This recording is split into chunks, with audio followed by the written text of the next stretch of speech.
날, 다시 한번 아름다운 소식이 있는 날. 오늘 이 본문 말씀은 이제 크게 둘로 나눠서 우리가 이해하면 참 좋은데요. 하나는 배경적인 부분인데 북이스라엘 왕, 이 잘못된 왕 하나 때문에 이스라엘 백성들이 엄청나게 고통을 겪는 내용이 지금 펼쳐지고 있고요.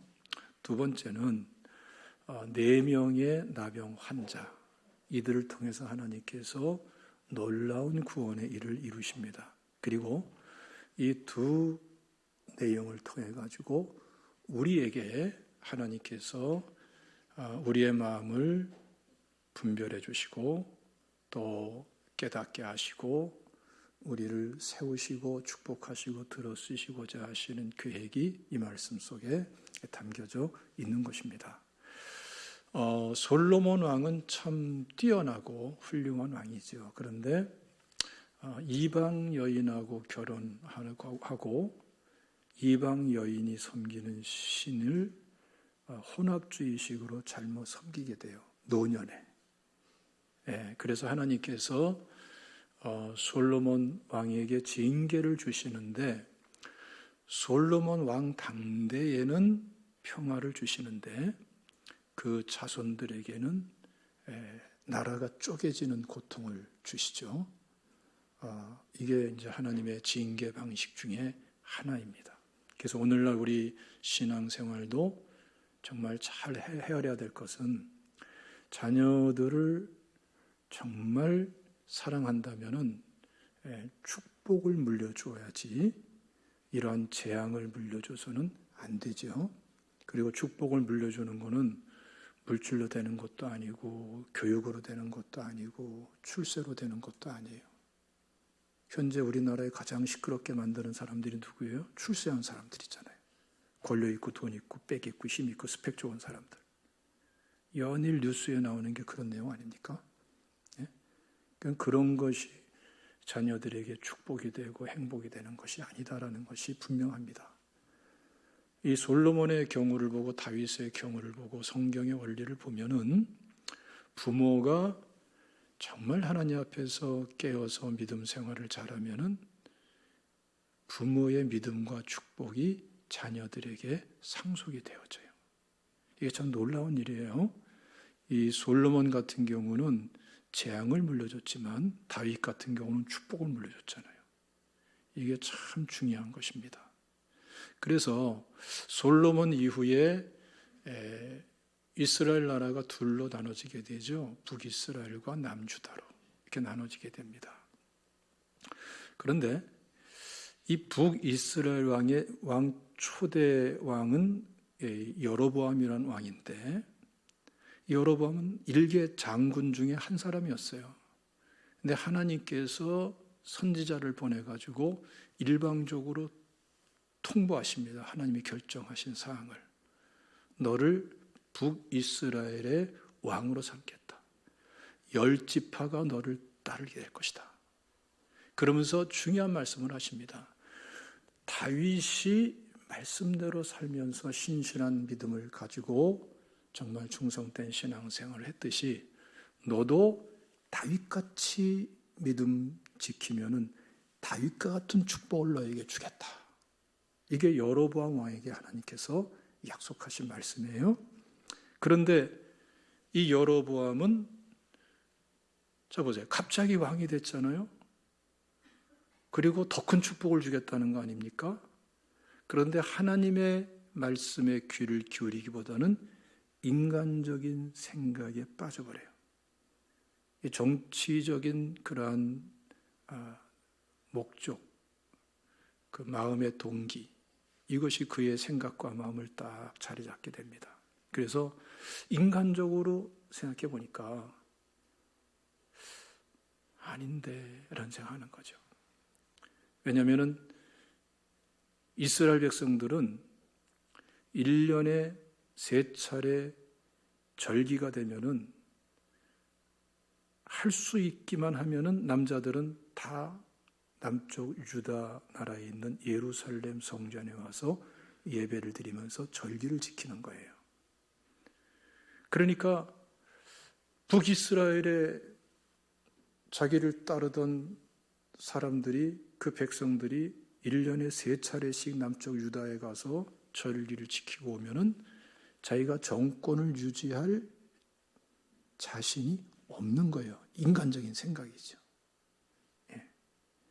그래서 베델과 단에다가 금송아지를 만들고 백성들에게 하는 말이, 이 금송아지가 너희들을 애굽에서 출애굽시켜낸 하나님이다.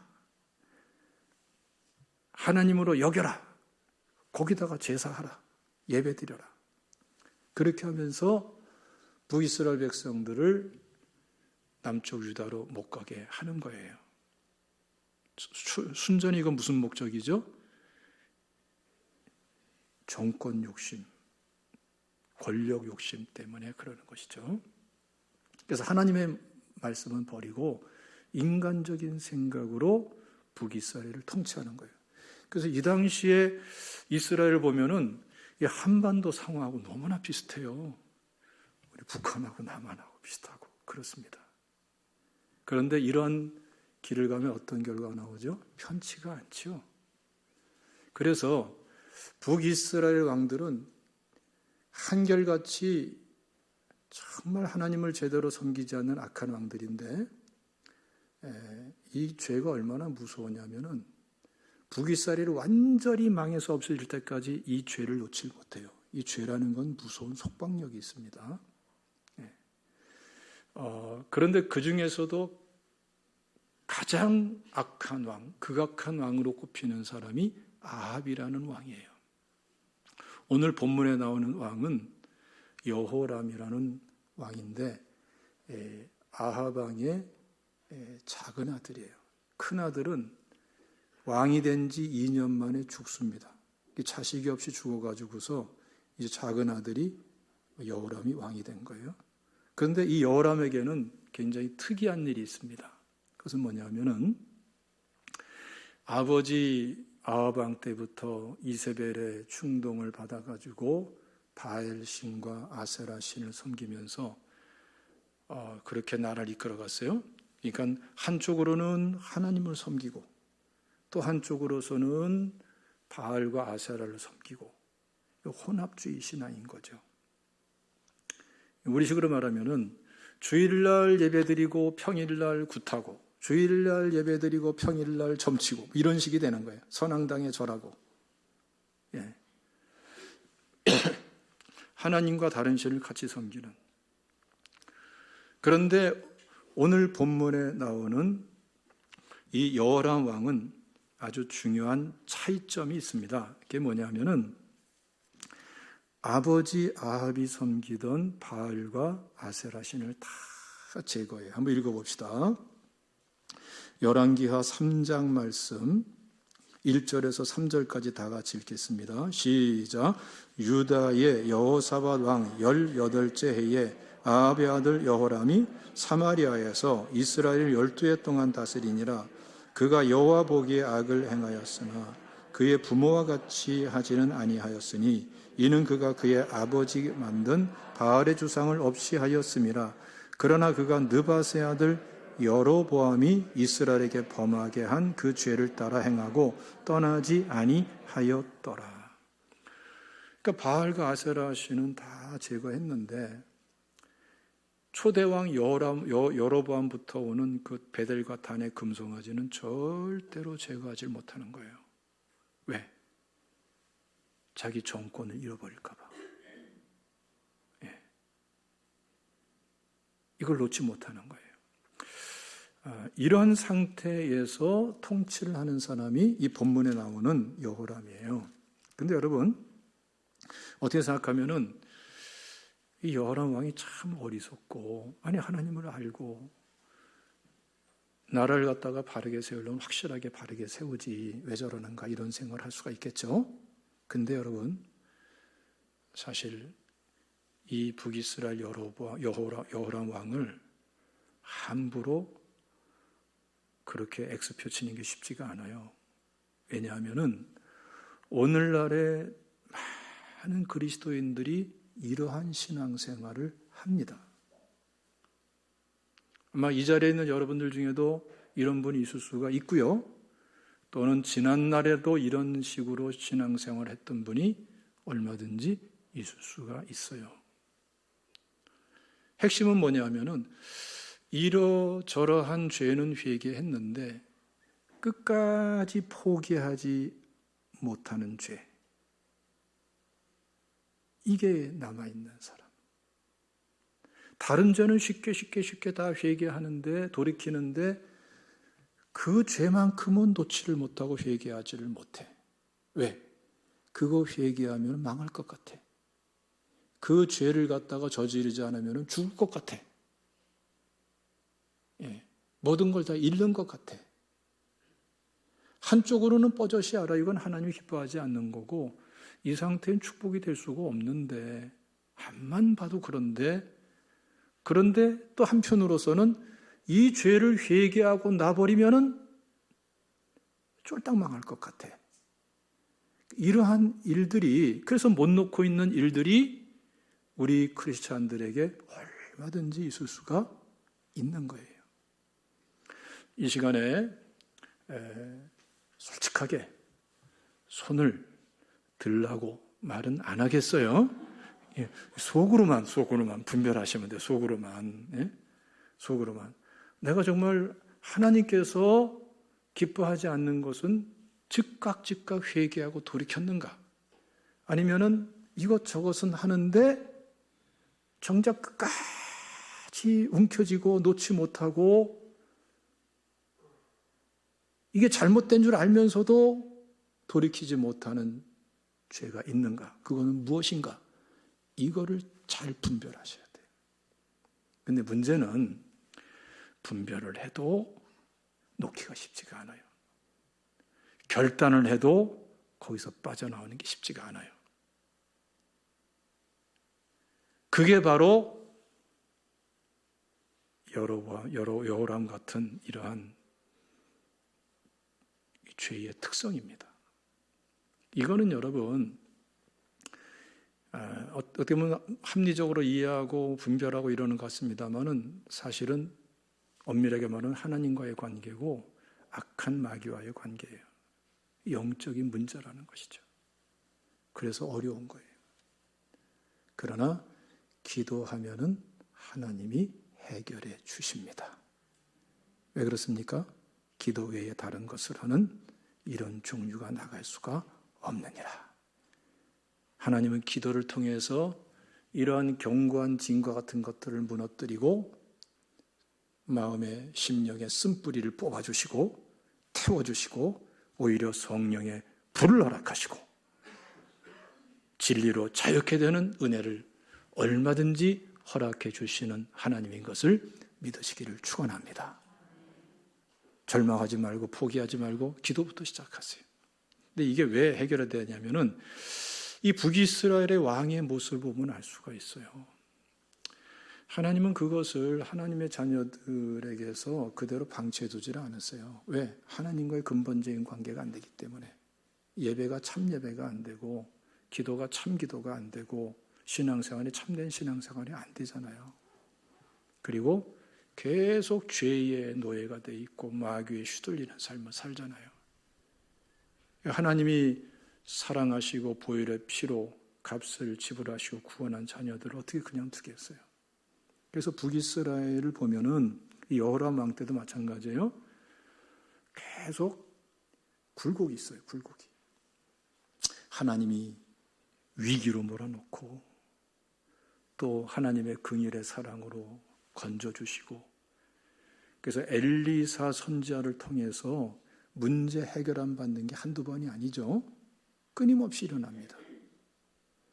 그래서 여기서 우리가 착각하기가 쉬워요. 어떤 착각이냐면은 이래도 되네. 이게 당연한 것처럼 그렇게 됩니다. 그래서 우리가 기도하면서 문제가 해결되면은 감사하고 기뻐하는데 정작 해결돼야 될 하나님과의 관계에서 청산해야 될 문제는 그대로 놔둔 채로 기도 응답됐다고 좋아하고 또 어려움이 있으면 어려움이 있다고 낙심하고 이런 일이 반복되는 사람들이 얼마나 많은지 몰라요. 이런 생활의, 신앙생활의 공통된 특징이 뭐냐면은 인간적으로 볼 때에 잘 돼도 하나님 마음이 아파. 못 돼도 하나님 마음은 아파요. 이래도 저래도 하나님 마음을 아프게 하는 삶을 살아요.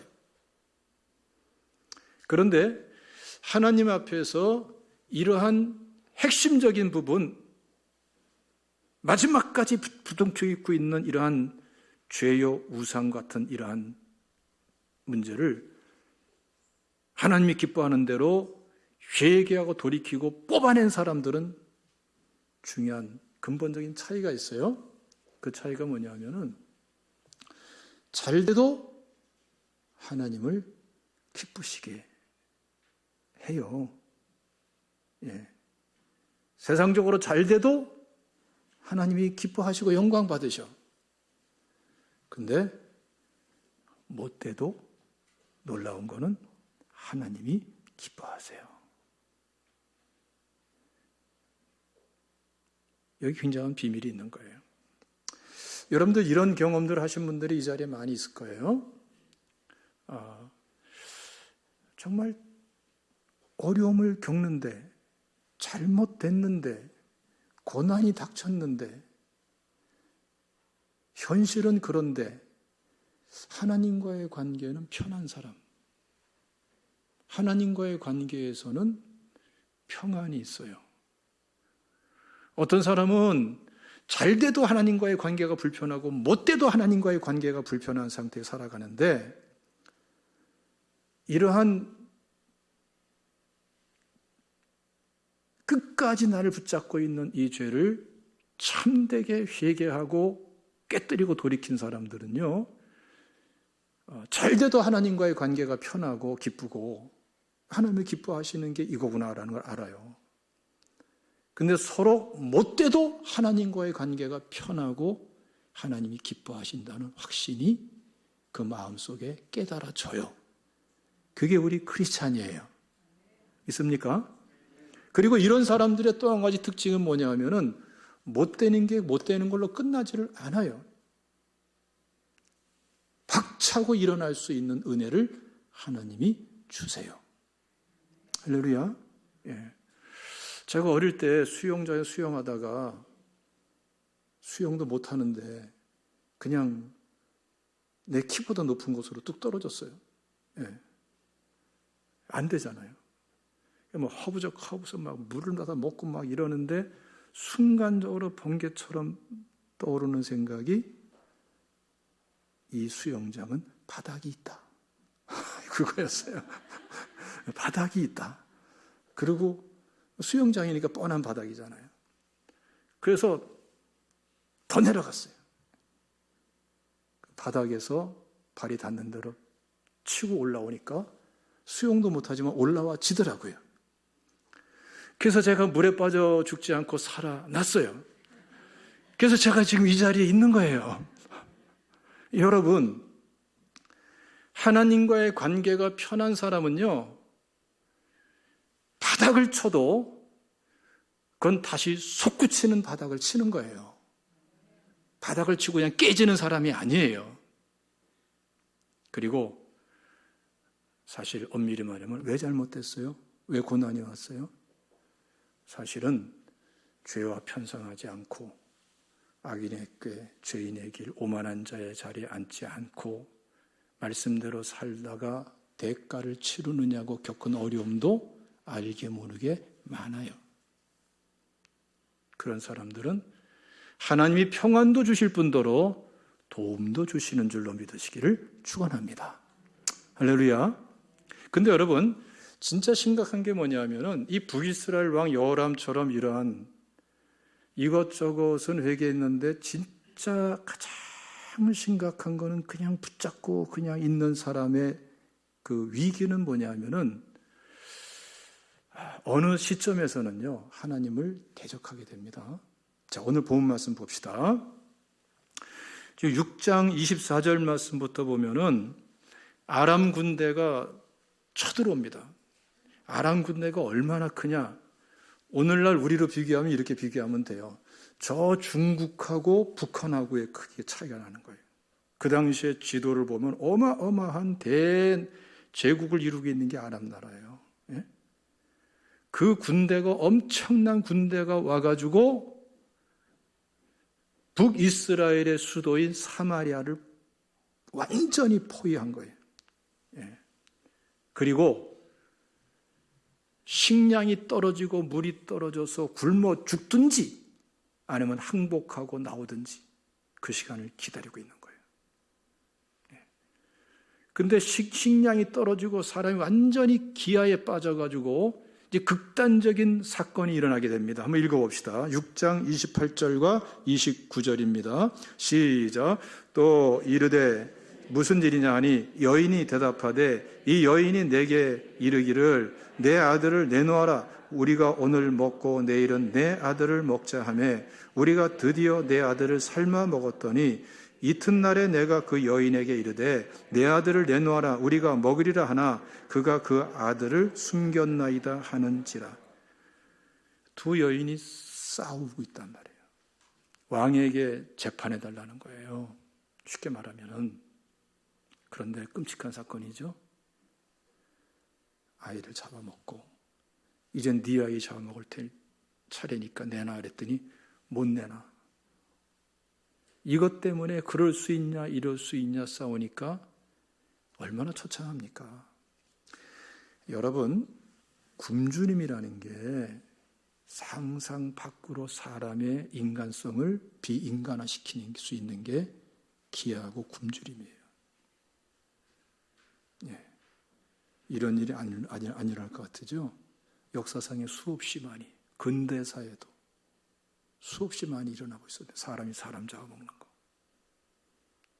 근데 여기서 이런 극단적인 상황 속에서 북이스라엘 왕의 태도가 상당히 의미가 있는데요. 30절 말씀 읽겠습니다. 6장 30절 시작. 왕이 그 여인의 말을 듣고 자기 옷을 찢으니라. 그가 성 위로 지나갈 때에 백성이 본즉 그의 속살에 굵은 배를 입었더라. 보세요. 왕이 어떻게 행동했어요? 옷을 찢었어요. 속에다가 굵은 배를 입었어요. 배옷인 거죠. 사실 이런 내용은 성경에 계속 여러 차례 나옵니다. 끊임없이 나와요. 이거는 뭐냐면 이스라엘 백성들이 절망스럽고 극단적인 상태에서 하나님 앞에 아주 정말 철저하게 회개하고 나오고자 하는 그런 자세를 가질 때 금식하며 제에 앉아서 옷을 찢고 배옷을 입고 하나님께 나가는 그런 모습들이 많이 나와요. 지금 이 여호람 왕에게도 그러한 모습이 보이는 거예요. 그러니까 이 북이스라엘 왕이 신앙이 없는 사람이 아니고 하나님을 모르는 사람이 아니에요. 자, 그런데 놔야 될 죄를 놓지 않으니까 이런 위기에 모이는데요. 이게 위기에만 몰리는 것이 아니라 그 다음에 진짜 안타까운 모습이 나옵니다. 이걸 우리가 잘 마음에 새겨들어야 됩니다. 한번 읽어봅시다.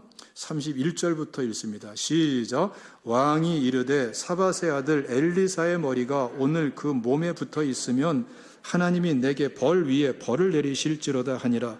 그때 엘리사가 그의 집에 앉아있고 장로들이 그와 함께 앉아있는데 왕이 자기 처소에서 사람을 보냈더니 그 사자가 이르기 전에 엘리사가 장로들에게 이르되 너희는 이 살인한 자의 아들이 내 머리를 베려고 사람을 보내는 것을 보느냐?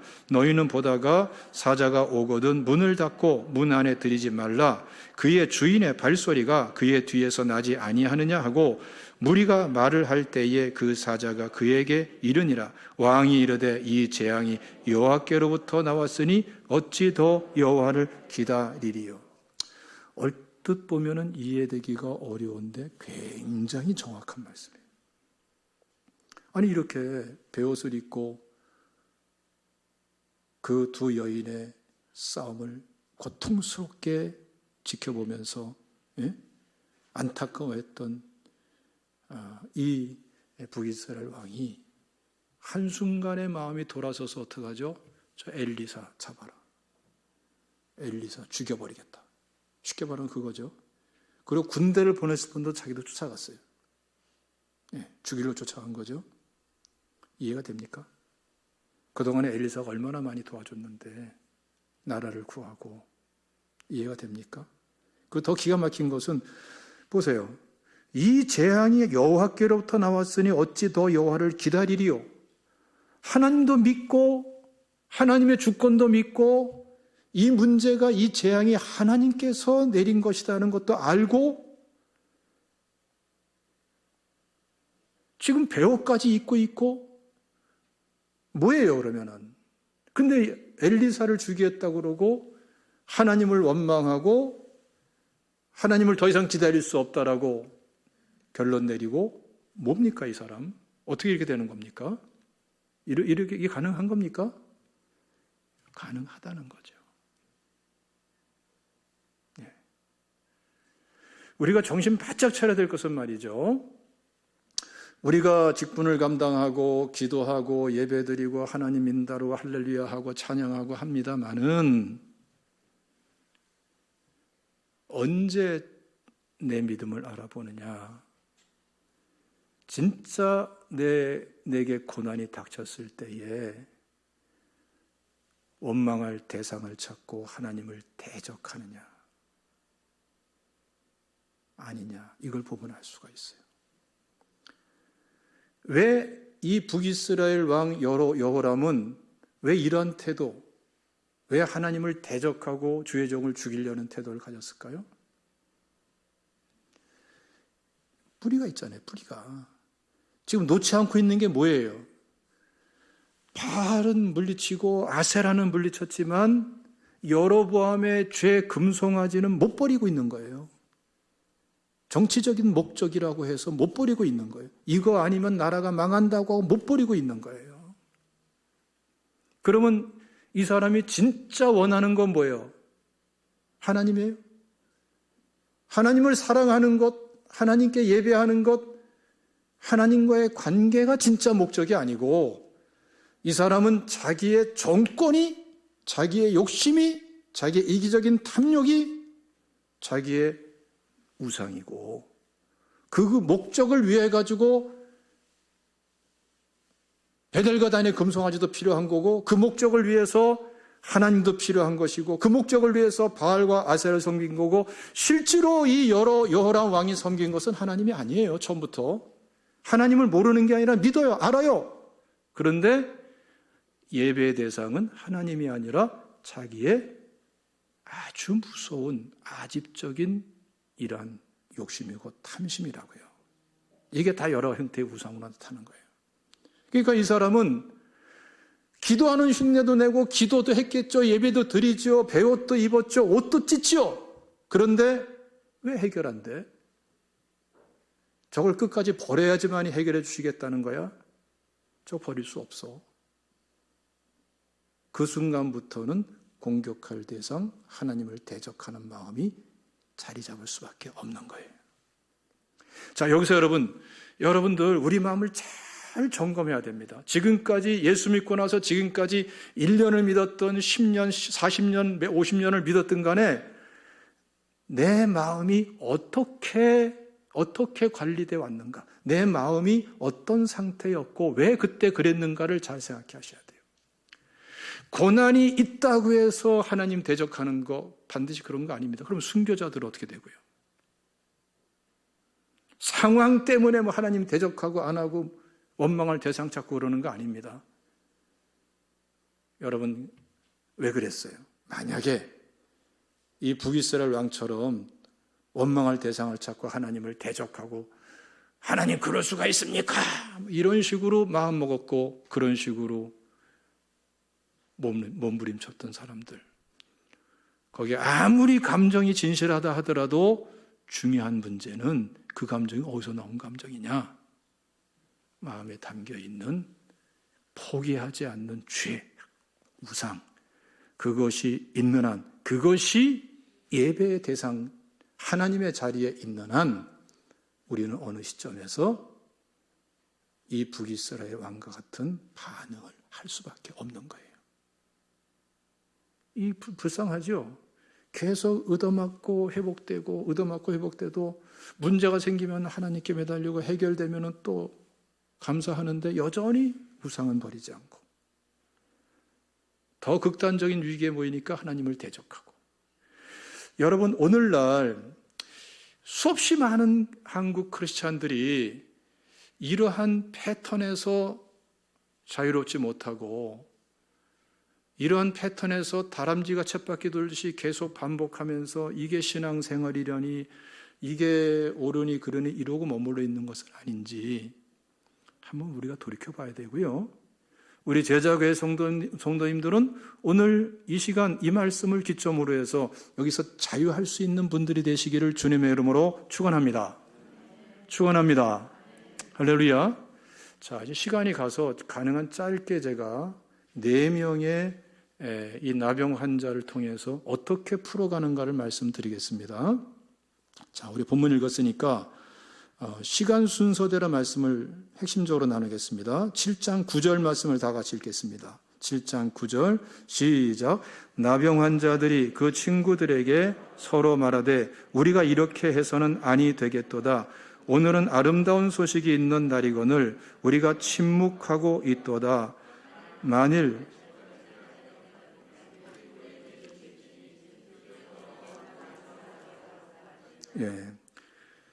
완전히 포위되어 있으니까 이제 굶어 죽게 돼 있는데 4명의 나병 환자가 어디에 있느냐?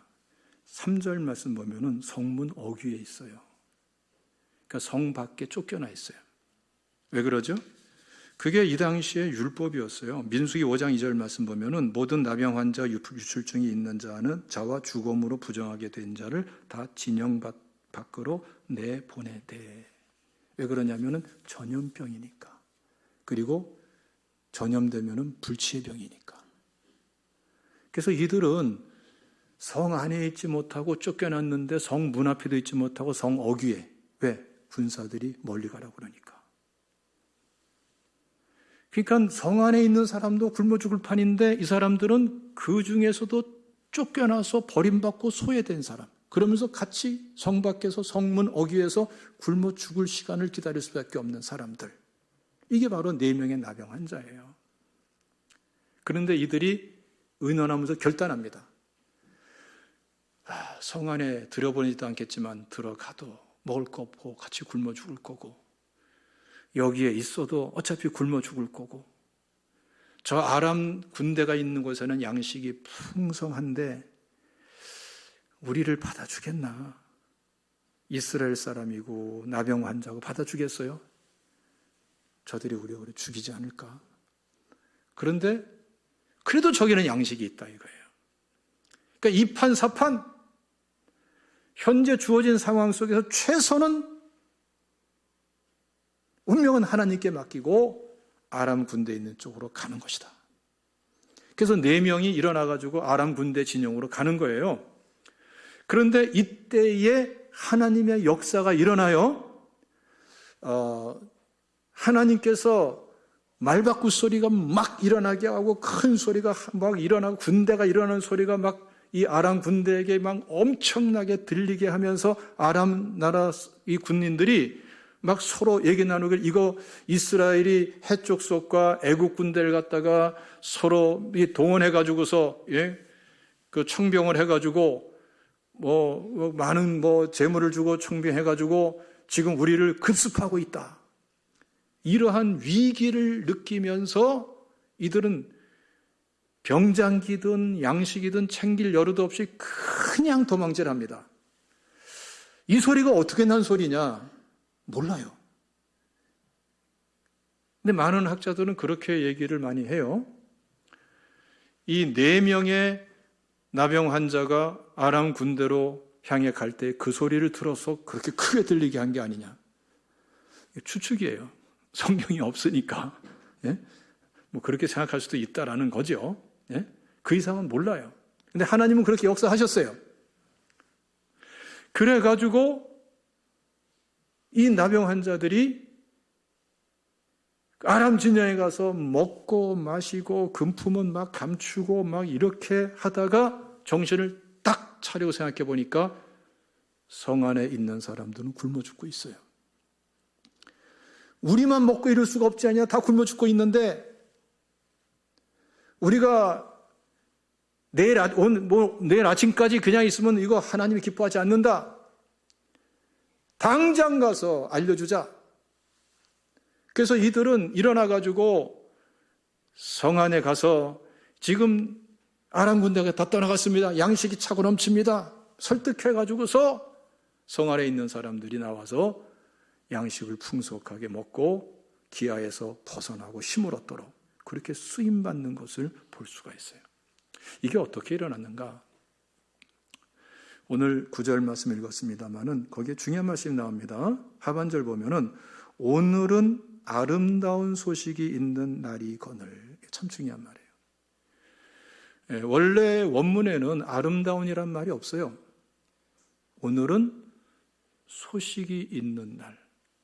직역하면은 소식의 날. 욤 베소라라고 해서 소식이 있는 날.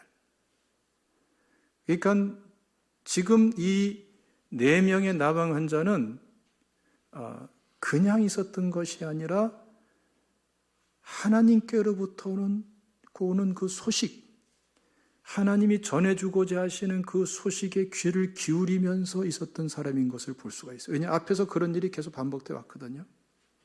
그러니까 하나님께서 이 위기 속에서 말씀하실 때가 있는데 선지자 엘리사를 통하든 누굴 통하든 말씀하실 때가 가까웠는데 그 하나님의 말씀이 떨어져야 해답이 있는데 그 말씀을 기다리고 있는 사람. 이게 굉장히 차별화된 마음입니다. 여러분, 어떠한 문제, 극한 상황이 있을 때에 그 문제에 눌려있지 말고 하나님의 음성에 귀를 기울이고 하나님께 구하시기를 축원합니다. 할렐루야. 하나님께서는 어떠한 형태라도 하나님의 하실 일을 깨닫게 하시면서 일하시는 하나님이세요. 그리고 나 같은 게 무슨 문제 해결을 받을 수 있는가 이런 생각하지 마세요. 지금 북이스라엘의 여호람 왕도 악한 사람이고 북이스라엘 백성들은 같이 그 죄에 물들어 있는 사람들이고 우상 숭배하던 사람들이에요. 그러나 그들의 신분이 하나님의 자녀이기 때문에 하나님께서는 그대로 방치하지 않고 보세요 여러분. 3절 말씀, 우리 1절 말씀 보면은 하나님께서 엘리사 선지자에게 이미 말씀하셨고 일을 진행하고 계신 거예요. 할렐루야. 하나님의 사랑을 의지하고 하나님의 음성에 귀를 기울이며 이 4명의 문둥이처럼 기도할 수 있는 사람 되시기를 축원합니다. 두 번째로는 이 4명의 나병 환자는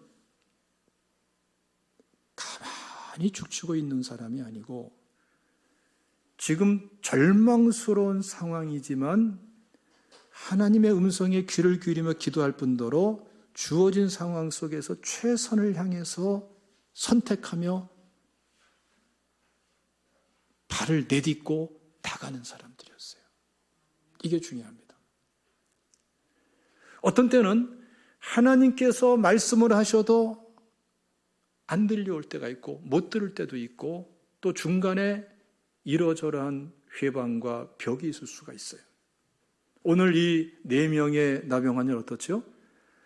하나님께서는 엘리사 선지자에게 말씀하셨고 왕에게 들려줬고 장관들에게 주변 사람 다 들려줬는데 이미 하나님은 말씀하셨는데 4명의 나병환자는 못 들어요. 왜? 성 밖에 쫓겨나 있으니까.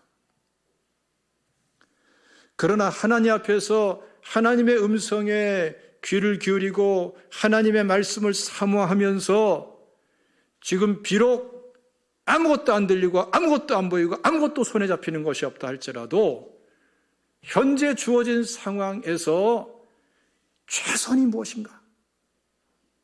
그 최선을 향해서 믿음으로 나가면은 중요한 것은 하나님은 이미 우리를 사랑하고 계시기 때문에 하나님께서 그 다음 단계로 인도하시면서 역사해 주시는 하나님인 것을 믿으시기를 축원합니다.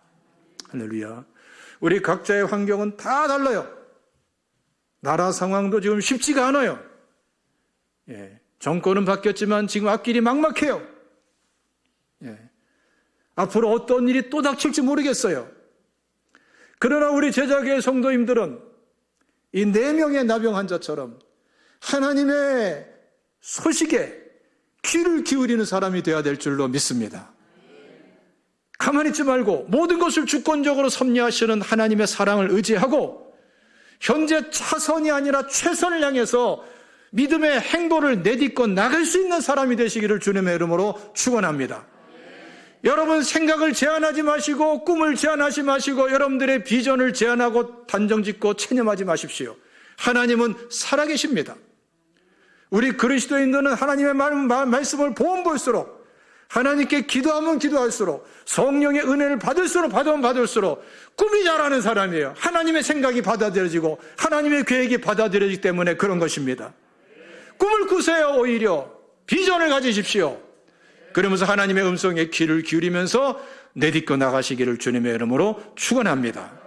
할렐루야.